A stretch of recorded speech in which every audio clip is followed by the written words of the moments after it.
रात भर कमरिया, रात भर कमरिया हिले राजा जी, दिलवा के करंट दे ले राजा जी। रात भर कमरिया हिले राजा जी, दिलवा के करंट दे ले राजा जी। लाल लिपस्टिक चमके लाइट में, देख के पसीना छूटे सारी नाइट में। नजरिया से मारे लू गोली, बोले लू धीरे धीरे होली, डीजे पे आग लगावे, पूरा भीड़िया झूमे टोली। अंतरा इन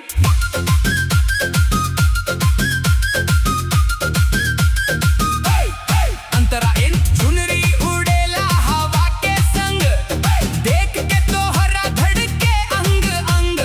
काला काला काजर आँख में, फंसा लेलू हमके प्यार के जाल में। धीरे धीरे हाथ बढ़ावे, दिलवा के सिस्टम हिलावे, तोहरा पीछे घूमे पूरा शहरिया गावे। अंतरा इन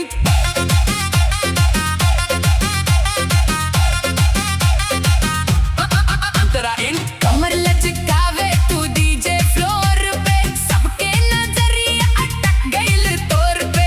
चमचम पायल बोले रात भर, नाचे जवान सब छोड़ के घर। तोहरा अदा बड़ा कातिल बा, दिलवा हमार घायल बा। एक मुस्कान पे तोहरे पूरा मोहल्ला पागल बा। अंतरा इन